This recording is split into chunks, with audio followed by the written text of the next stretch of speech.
Women in Ministry TV's Book of the Month is I'm Redeemed, God's Divine Plan for Redemption from Sickness by Velda Sherhart. When you give a gift of $25 or more, we'll send you your own copy of I'm Redeemed. Just visit womeninministrytv.com and fill out the contact form. Don't forget to mention I'm Redeemed in your message. Giving is easy. You can donate by Cash App, PayPal, or Zelle at Women in Ministry TV. Or you can mail your donation to P.O. Box 250882, Montgomery, Alabama 36125.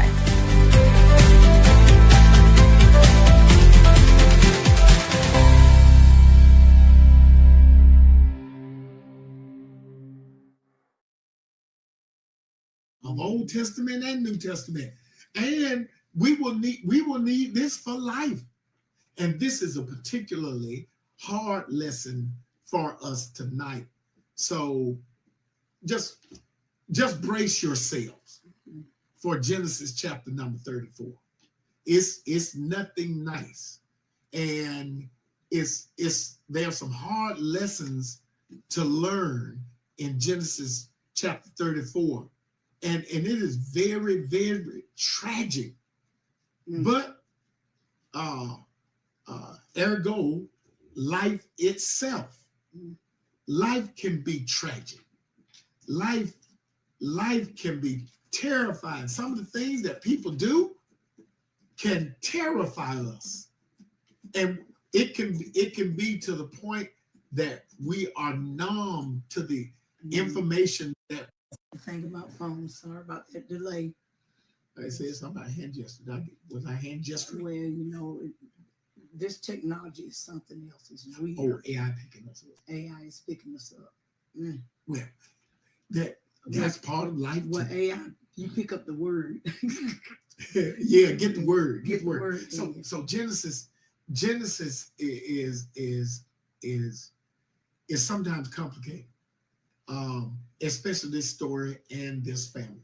And this happens with this particular family. And I need to go back over the lineage. If you'll remember that Jacob has his family with him. These are grown men now.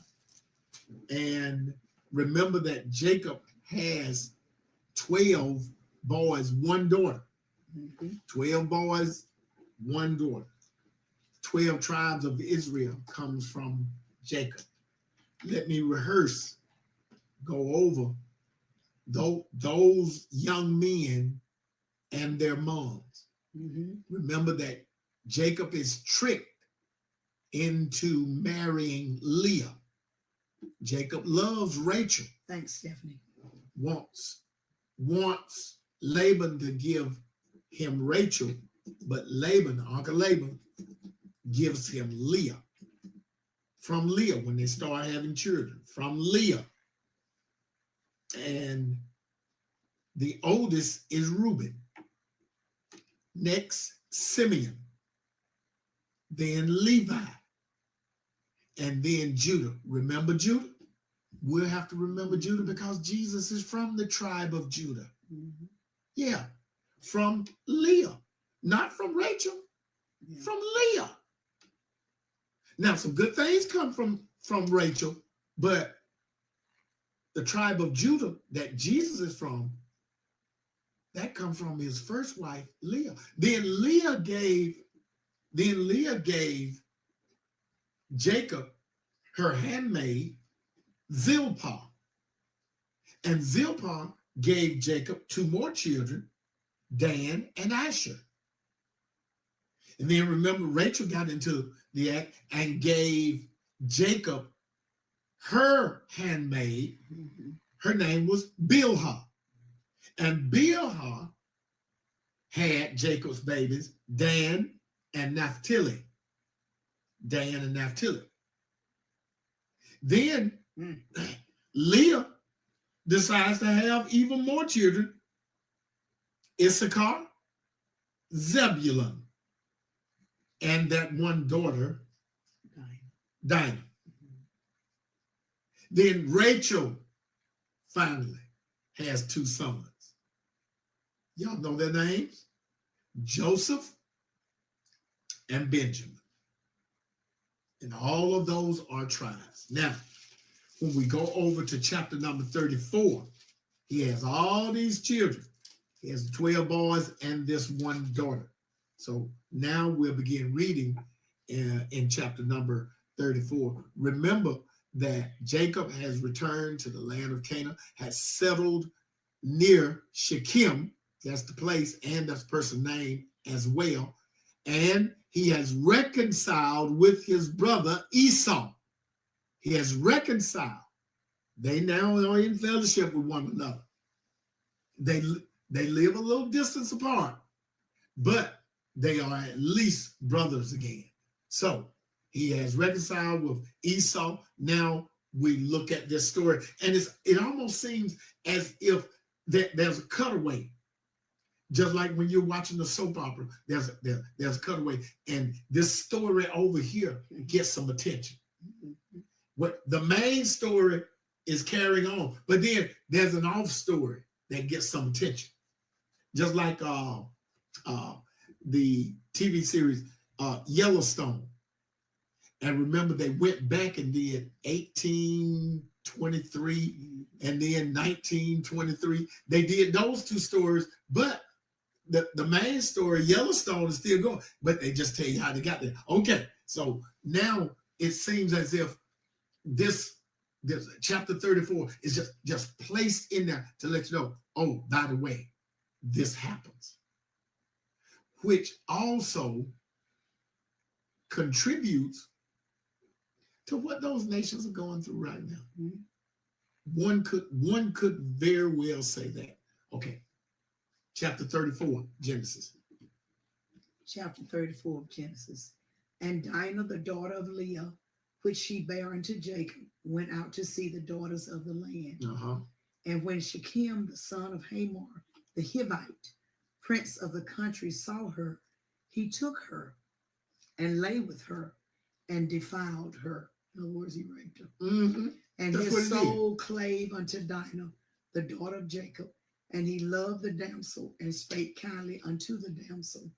And Shechem spake unto his father Hamor, saying, get me this damsel to wife. Okay, now what has happened? They are in the land of Canaan, place called Shechem. Shechem is a place, and the leaders of that country bear that same name. They bear the same name as the country. It's named after them. So it's the people of Shechem, and then the Prince Shechem. And so he sees Dinah. And one could say love at first sight, but love at first sight turns into evil, rape, because of what he does.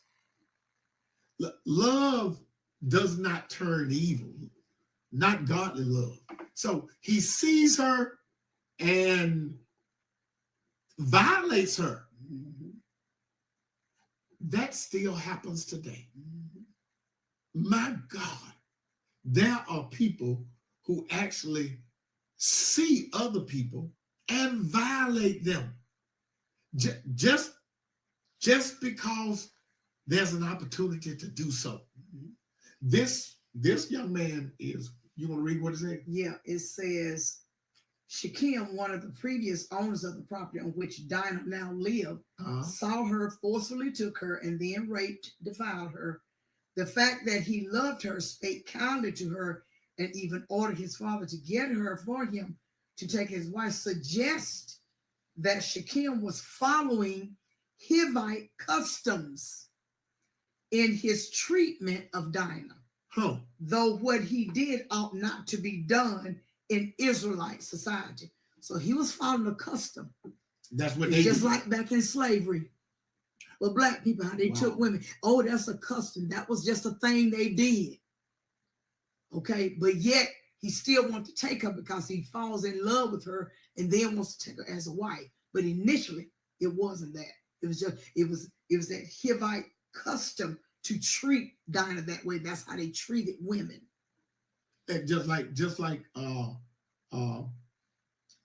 just like you said, in slavery time, master could do what he want to with his slaves, but those slaves were human beings, right? And from those interactions, though they were wrong, though it was a violation, it was rape. Now you got a child, right? And the child now looks like mama and daddy. Yeah, black mama, white master dad. That does not may find favor with the child because that is his child. And if it's a girl, send her to Talladega College. You get what I'm saying? I got you. Y'all hear what I'm saying? Look back at the history of Talladega when it first started.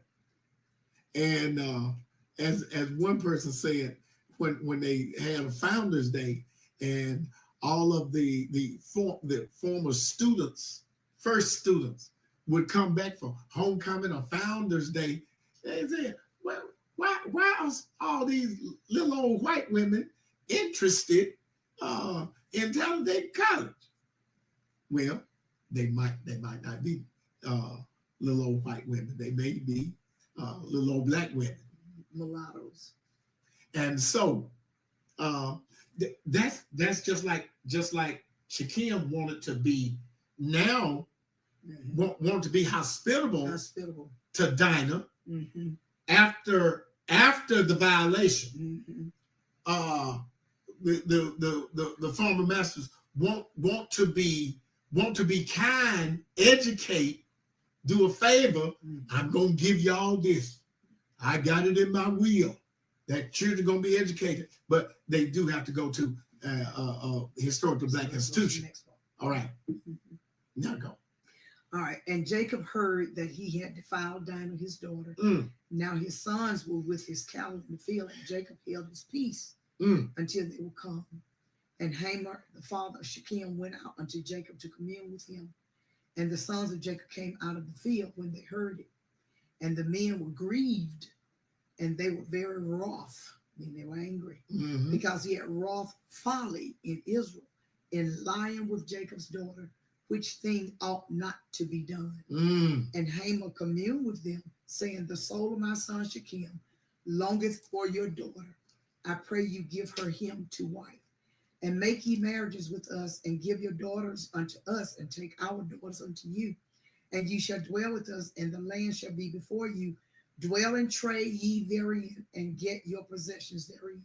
Can y'all name customs that different things that might be a custom in this society or this community, but they are not a custom in this community?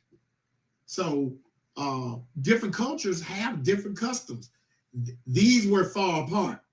That's why Abraham, that's why Isaac always went back to their own families, their own customs, to find wives for their sons.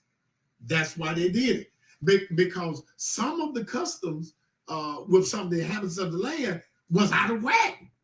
So by Shechem doing what he did, that might have been a custom in their land. It was not a custom of the Israelites. It was definitely not. And see, that sets up for generational curses. Wow. So then you start having children. He and Dinah start having children, and them boys grow up to do the same thing that Dad did. Oh. So that's a generational curse. And so it passed on down until somebody break it. And listen, there's a lot of hurt and pain in what just happened to Dinah.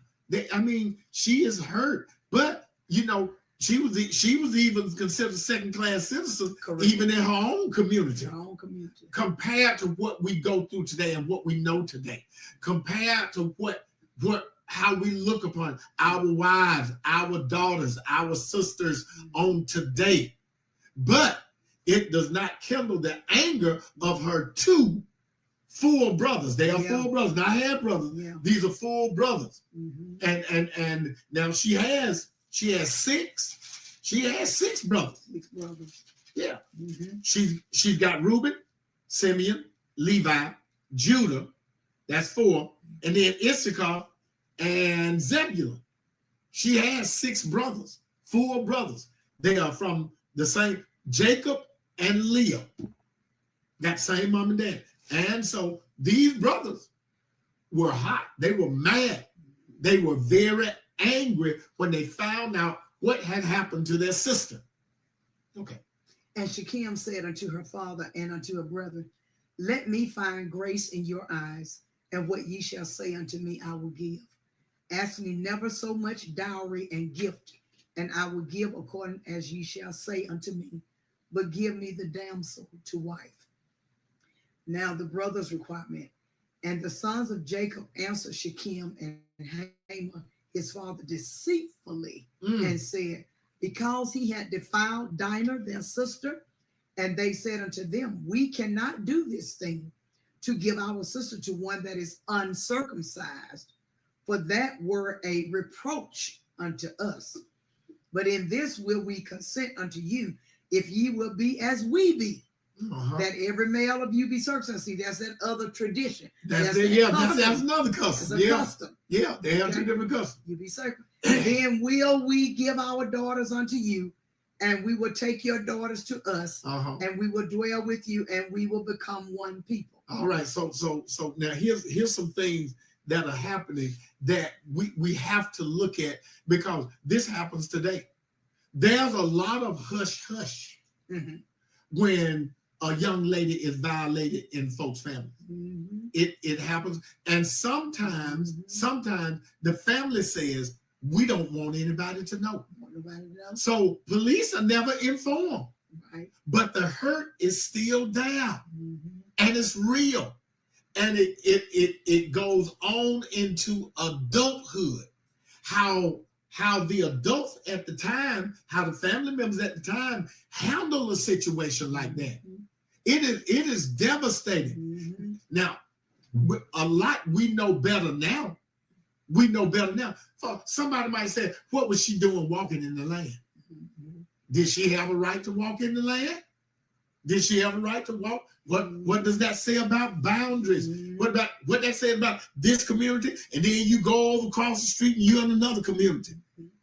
What does that say? All she was doing was going around looking for other ladies. She was the only daughter, so she was looking for other ladies. But look at, she was looking. Yeah. She went to see the daughters of the land. Let me go visit some of these women. Some of these women, so I can learn a little bit about the land, about the customs. She's the only daughter in this whole tribe, so she's curious. You know, let me do what comes natural. I'm a daughter too. Let me go meet some more girls.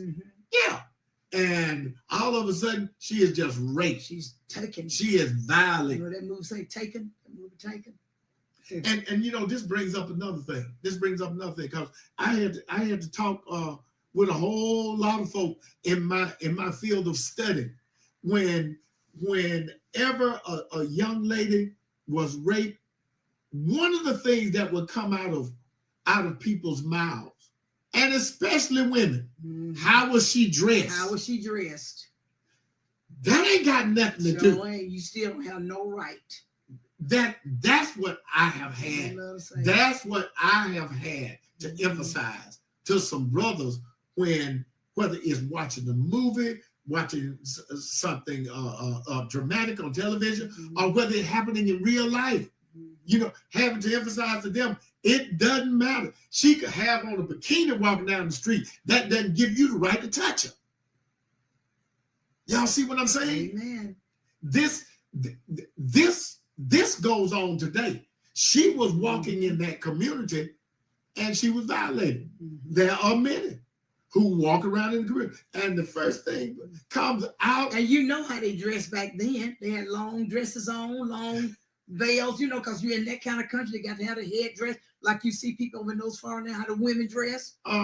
So you know how she dressed, so it didn't matter. Yeah, because you can go out on Miami Beach and you can see half-dressed people all day, all night long. That doesn't mean you have the right to touch them. That's right. And America America and society as a whole had to get to the point where we understood that that was wrong. No matter no how. means no. Yeah. That's Yeah. right. They had to have. Stop Have means stop. have to have national cliches about how we address when people are violated. Yeah. So Jacob is silent when he hears about the incident. Shechem's father proposes marriage between Shechem and Dinah, and they offer economic, social integration. Should Jacob have spoken up soon? Because he's really silent. He's not saying the dad. Yeah, it's the brothers talking. Should the dad have spoken up soon? Can injustice be covered by gifts and alliances? Oh, Lord, have mercy. That's happening. Oh, God, don't start me.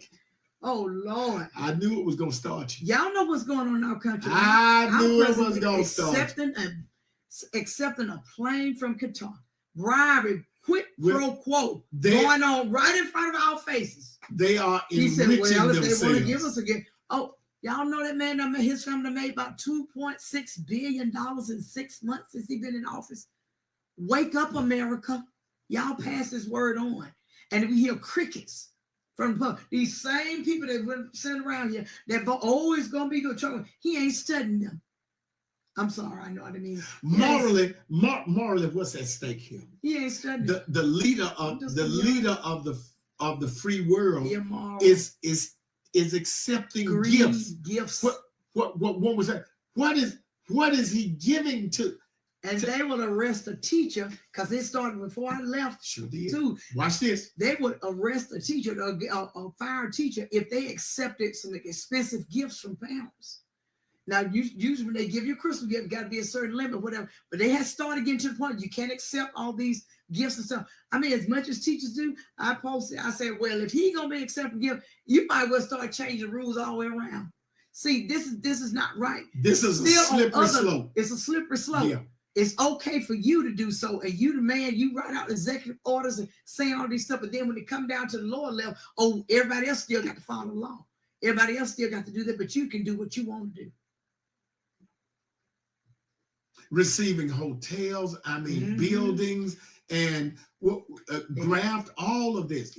This is wrong because one is he is compromised, and it's going to be he's compromised. It's going to be his plane. It won't be the United States plane. He's going to give it to his library. He talking about he was going to make it into an Air Force One, but no, we don't need to be spending billions of dollars just to fix that plane while he in office. Then after he leave off, he takes a plane. We are doing so much more than that. No, and it's, I know we're not on that. Yeah, and think about it. To cut the budget in so many areas. Over 40,000 people from jobs, people that got mortgages, kids in college, got to do things, got to pay bills, and then you doing this. To cut all of these budgets to make room so that you can put a tax cut for the rich.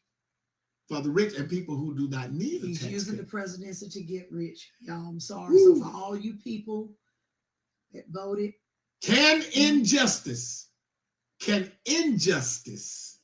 be covered by gifts? Black and white people and Hispanic people that vote for him. He ain't studying y'all. Can injustice be covered by gifts and alliances? So Menendez, they sent to jail for taking them gold bars from somebody. All these other, they didn't let them out of jail. Let Menendez out of jail. Who else? That was somebody else. Let them out of jail. The mayor of Detroit. Yeah. Or Jesse Jackson's son. Yes. Remember way back there took his seat, Jesse Jackson's son. Yeah. Let him out because jail. He promised. Give him back the job. He promised to do something. Sure did. And he gave the governor, remember the governor of Chicago. He also went. He offered a seat. Yeah. He went to prison. Highest bidder. Yeah. Highest bidder. And when Trump talked about going back trying to give money back, pay on those January 6 people that he pardoned, they were talking about wanting to go back and give them back, pay for the money they lost when they went in their job. Okay, go back and give all them other folk money too. Woo. This is something. See, you're crossing the slippery slope. Now, what does the two brothers do? Simeon and Levi. Okay, here we go. They deceitfully agreed to the marriage. They just took Dad's place. Yeah. They deceitfully. Well, they got it from the granddad, a trickster. So they see what I mean by generation curse. Oh, they got it from the dad. They got it from the dad. Okay, Jacob is the Jacob's that dad. That's right. Jacob is a trickster. They got it on us. So they got it on us. So they deceitfully agreed to the marriage if all of the men are circumcised. Hey, brother. If all of the men are circumcised. This is the hard chapter in Genesis. Yeah. This third verse. It looked like it comes from nowhere. And it is juxtaposed into the book of Genesis. Jacob has just made up with his brother Esau. They're living in the land, and this happened. Because if you're not circumcised, it means you're unclean. So what they did, that was not their custom. That was a covenant between Israel and God. So yes. what they were doing, say, if y'all become circumcised, we need y'all to follow that covenant. Converting them over to. Yeah. And Shechem and his dad Hamor, they agreed.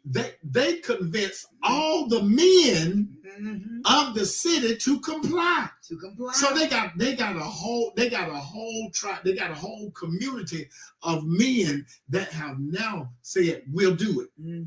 We'll do it." So Shechem can get Dinah. We'll do it. So he can get the love of his life. So we can get along with Jacob and Israel, and so everything will be back to normal. But it still got that custom of this woman walking around. That's right. Okay, all right. Circumcision, a sacred sign of covenant, is misused for revenge. How immoral is that? Circumcision, a sacred sign of the covenant that between God and Israel, is now misused so that Levi and Simeon can take revenge over Shechem and that whole community. Like Leslie or Dana, whatever, on Beyond the Gate, how she used her own daughter to get at Ted and put her daughter out. Ooh. Is it ever justifiable to use religious customs for personal purposes? Now, herein. Now, here's some interesting points. For what reason should a man or woman agree to divorce? For what reason? Well, if you've been abused, if a person is being abused, and abuse comes in different ways: physical, mental abuse. Okay, yeah, I feel like should a woman adultery. Wait a minute. Let me put it this way. Should two Baptist folk, two Baptist folk that are together, but the woman is being abused. She's being abused. Or the man's being abused. Either way.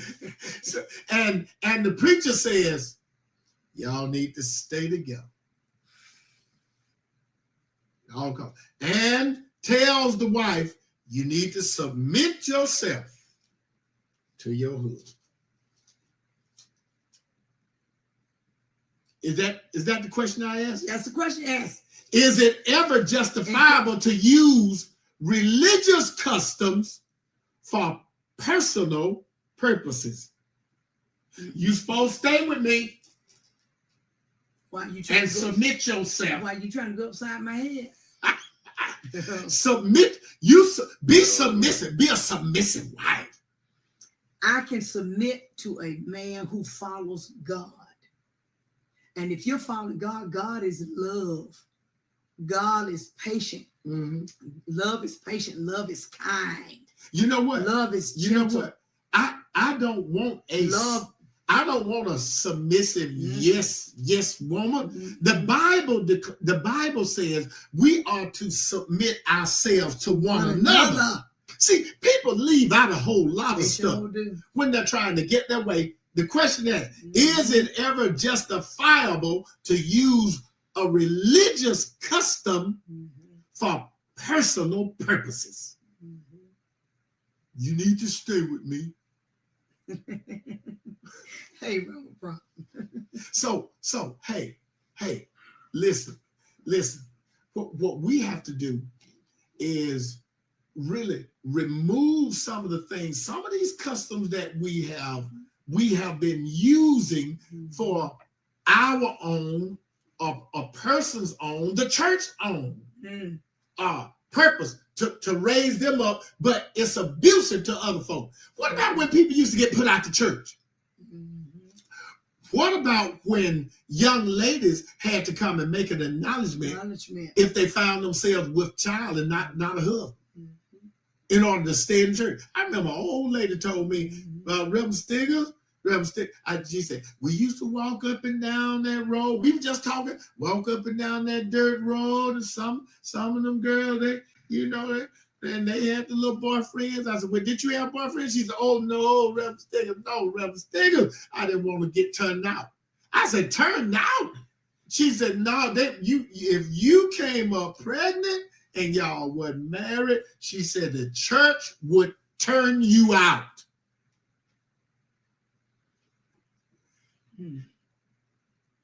Justifying the use of religious. Someone. And what did Jesus do when they had that woman? Someone who should come on their own. What did Jesus do when they say they caught the woman in the act of adultery? Jesus wrote down in the sand something. They went to dropping them stones running.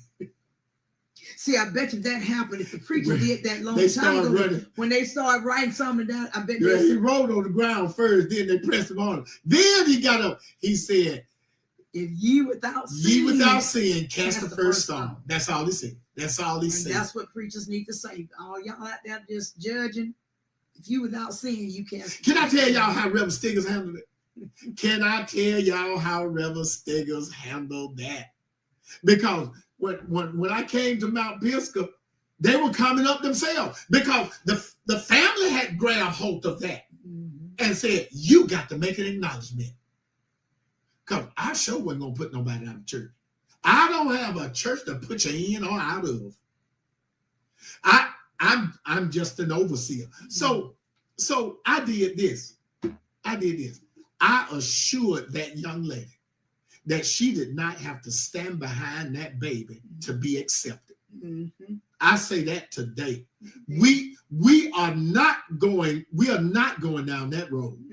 We're not going to stand up and the mother brings that child to the church for a dedication.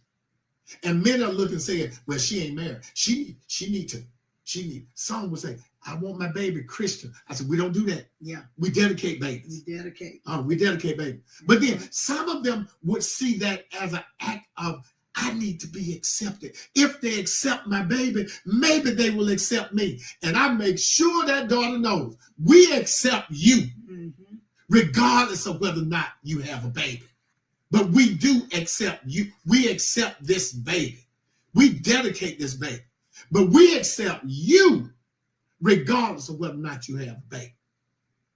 And I try to get the daughters, mamas, I try to get everybody there. Even the brother who is the father, that they may not be married.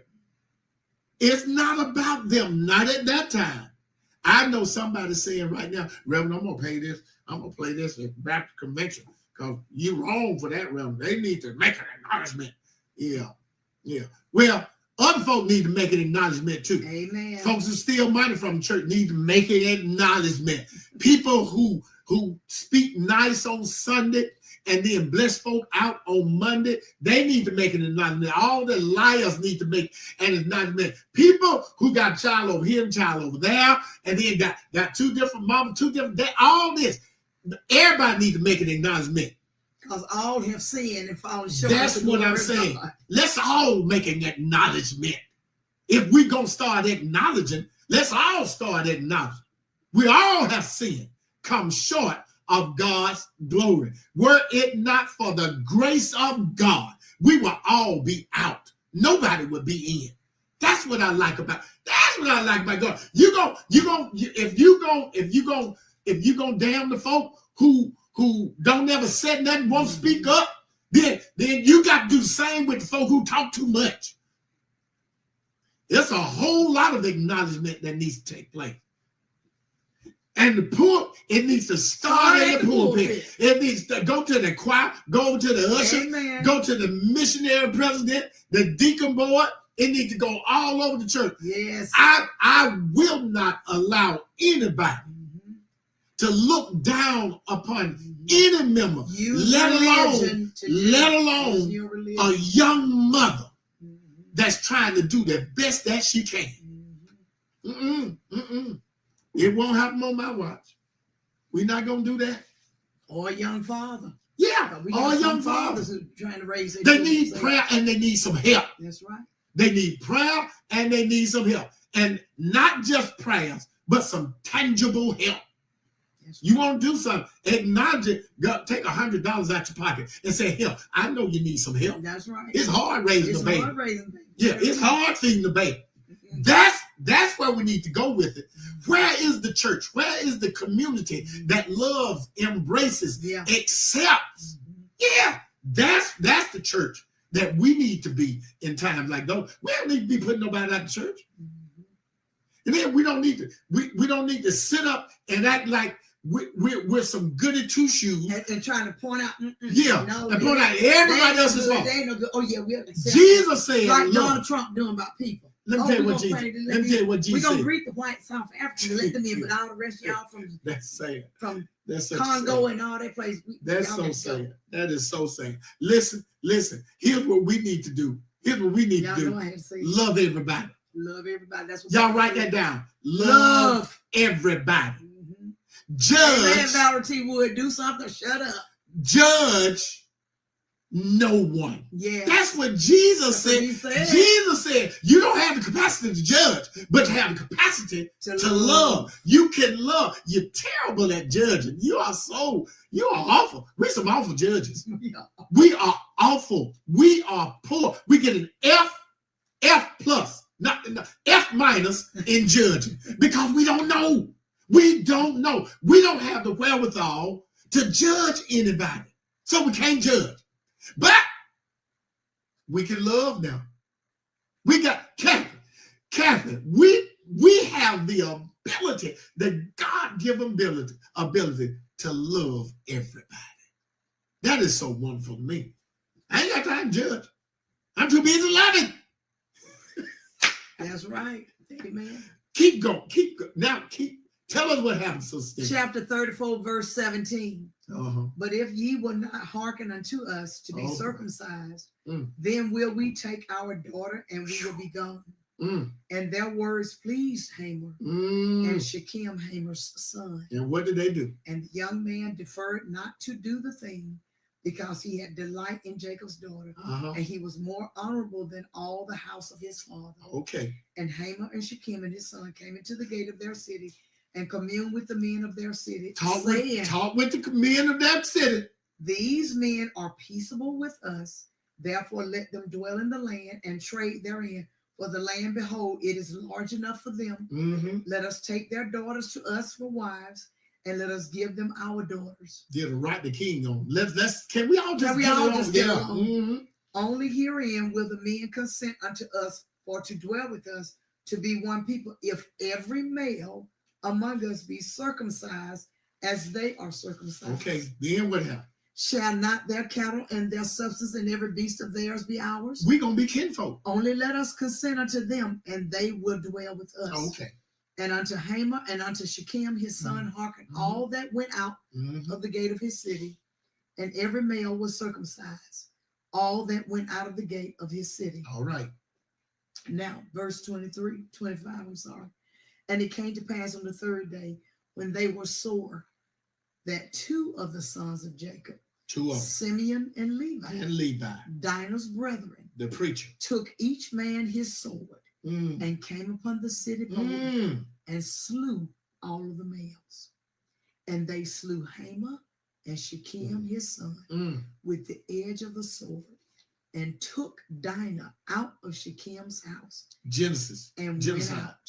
Genocide. The sons of Jacob came upon the slain and spoiled the city because they read that again. Read that again. The sons of Jacob. Of Jacob. That means the other 10. The other 10 sons of Jacob came upon the slain. Yes. And spoiled the city. I mean, took everything. They took all the good. Took every the good thing city, that they had, and took what else? And because they had defiled their sister, they took sheep and their oxen, their asses, the donkeys, that which was in the city and that which was in the field, and all their wealth and all their little ones and their wives took they captive. They enslaved them and spoiled even all that was in the house.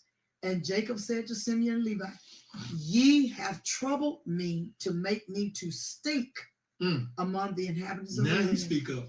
Among the Canaanites and the Perizzites, and I being few in number, they shall gather themselves together against me and slay me, and I shall be destroyed, and I my house.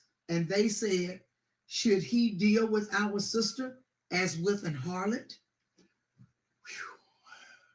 And they said, should he deal with our sister as with an harlot? My. How did justice become vengeance? How does justice become vengeance? I guess when you just arrest people on the street and send them, take them somewhere where they never came from. Or when you use the Justice Department, or when it was U.S. Attorney General to go after people because you don't like them, because you. Or when it was a mistake, and then you don't help. Then you don't help freedom. You don't help freedom. You say you made a mistake and still don't bring the person home. Because. Or you cut out the Refugee Act, but yet you go and let a certain group of refugees because what they say. I mean, they didn't have to go through no paperwork or nothing. These South Africans didn't have to do no paperwork. I mean, it was quick. Pick them up in a plane and brought them back, and that'll greet them. When other folks, refugees, folks coming over and they have to deal. There were about 12,000 people that were still waiting on refugee status to get their go through the process. The process. And they all stopped. They stopped the planes. See, all of that is not out front in the news. It's coming out little by little. Time magazine says now the United States is on the global list of human rights violations. For the first time ever. Since slavery, I guess. The moral judges of the world, the protector of human rights, now violating human rights, sending folk to El Salvador,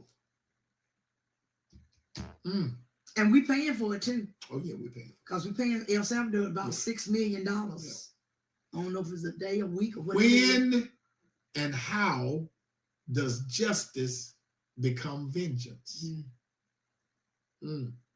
It's happening. Wake up, everybody. Justice becomes vengeance. 2 Chronicles 7:14 still stands, y'all. If my people. Justice becomes vengeance. Which are called by my name. When thousands of people rush the Capitol and break in. Justice. We want justice. Hang Mike Pence. Justice becomes vengeance. And they're talking about paying the family of Ashley Babbitt, the one that was shot, that did security guard shoot. Okay. Who suffers? Who suffered? Who suffers from this act? From what happened? Who suffered? Who suffered? Who suffered? Did Shechem suffer? Of course, him and his dad. Of course, they did. Yeah. And the whole city. All the men. Yeah. See, can you imagine? Can you imagine a child having a dad, and then his dad is dead, and they are taken off into slavery? And somebody would probably say, "Well, they got what they deserved." They didn't. No one deserves it. Nobody deserves. That's what I'm trying to say. People will say things like, "Oh, they got what they deserved." And listen. Israel's suffering too. Yeah. to carry that type of hatred in your heart for someone, for these years and years. I mean, to carry that type of vendetta, holding back food and medical aid to the Palestinians. That's evil. To carry this, and now they're on Israel. Now the people of Israel are going against Netanyahu. Now y'all need to pay attention to the news. Now they're going against. They feel like they're calling on Trump to help them. They're not even calling on their own leader, Netanyahu. They say because Netanyahu is hiding behind the wall. Yeah, if there's a war, he gets to stay in power. Yeah, and many of those Israelites, they don't want those people in Gaza hungry. Yeah, no, they don't. They want their family back, but they don't want those people hungry. Yeah. They don't want those people suffering like that. Read what Kathy says. But we know when God say he has gone too far, it will be terrible for those in office. It's coming up again. Well, you know what? Today I was at home doing some things right now. Sometimes I just be talking to God while I'm working. Because you listen to the news. I said, Lord, I am not questioning you, but I'm like, when? Yeah. When are we going to see a change? How long, as King said? How long? Well, listen to this. Listen to this. God sees and hears. He does. And God can act. He knows. What we are to do as much good as you can. Much good as you can. The only thing that fights evil is good. Yeah. The only way to fight evil is with good. Do as much good as you can. I was coming through Columbus. I had to stop in Phoenix City to get some gas. And I had stopped at Circle K. And I went in the store, went to get me a little something. I didn't eat no breakfast. I went and got a donut. After I paid for it, that was this man. He was sitting outside the store and he was dirty, smelly. He came in and pulled out some change out of his pocket, Lord, to get a cigarette. I'm like, now you don't need no cigarette. And then he walked out, and I was thinking to myself, looking at myself, Lord, I wish this was a place where they had a shower. I'd pay for him to go get a shower. And when I walked out the store, he was sitting there, and I just, whatever change I had, I just handed it to him. I said, here, my brother. Bless you. I wish that it was a place I could have taken him to get a shower and clean up. But I had to get to Opelika. And then somebody might say, what she want? Jacob. I saw so many people walking past him, and I don't know whether they knew him or not. Maybe they did know he's Lord, and we know that happens. But in my heart, I just couldn't. Listen to this. Look, Jacob put his families ahead of him when Esau was coming. Right. If Esau was an angry man, he would have killed them first. Well, Jacob got that from his mama. He got being a trickster from him. Now, he hid behind his mama. And listen to what Jacob said. Jacob criticized Simeon and Levi, not about what they did, but what's going to happen to him. He said, everybody gonna hunt us down. Everybody gonna hunt us down. They're gonna attack me. Yeah. They're gonna attack me. So now he blaming them. Jacob focuses on the consequences instead of what his sons had done. My. That was something. So it's pretty easy to say that there's some problems in this family. Yeah. There's some up and coming problems in this family. We all got problems in our families. This family needs, somebody said something about therapy. This family needs some therapy. Yeah, spiritual therapy. There's a whole lot of folk in this family that need some therapy. The mental health director needs to look at this family. Yeah, this is mental health awareness month too. This is what's going on with him. Yeah, this is what's going on. Diana has been violated. She needs therapy. She needs therapy. Of course, Simeon and Levi, they show up need therapy. They had hatred and that hatred they have in them. So much so. And the rest of the brothers who said, "Oh, y'all done killed all of them. Ooh, I'm gonna go get me some slaves. Now I'm gonna go steal everything. Go get me something from the household." Yeah. Isn't that sad? There are some problems in this family. Yeah. And think about it. This blood, the blood of the members of these families, still running Still running. Warm in this world. Mm-hmm. I'm glad that the blood of Jesus cleanses us, makes us whole. I can't sing tonight, y'all. Gives us blood that Jesus shed. Gives us Jesus' blood covers us.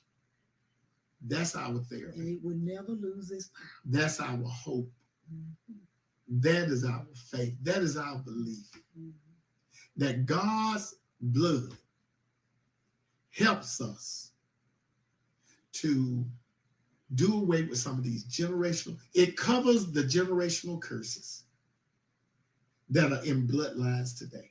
Mm-hmm. I pray, yes, that God's blood takes over. God's influence, God's character, God's love, God's compassion, God's kindness, God's insight, God's foresight, his perspective. I pray that it takes over instead of what we have seen in Genesis chapter 34. Mm-hmm. Take heed, my brothers and sisters. We will see you all on next Tuesday, hopefully, for chapter 35 of Genesis as we go through this Bible, studying the word of God, hiding it in our heart that we might not sin against God. Tremaine Price, tell your family we say hello. Thank all of you for joining us tonight. We truly appreciate it. Love y'all. Women in Ministry TV's Book of the Month is I'm Redeemed, God's Divine Plan for Redemption from Sickness by Velda Sherhart. When you give a gift of $25 or more, we'll send you your own copy of I'm Redeemed. Just visit womeninministrytv.com and fill out the contact form. Don't forget to mention I'm Redeemed in your message. Giving is easy. You can donate by Cash App, PayPal, or Zelle at Women in Ministry TV. Or you can mail your donation to P.O. Box 250882, Montgomery, Alabama 36125.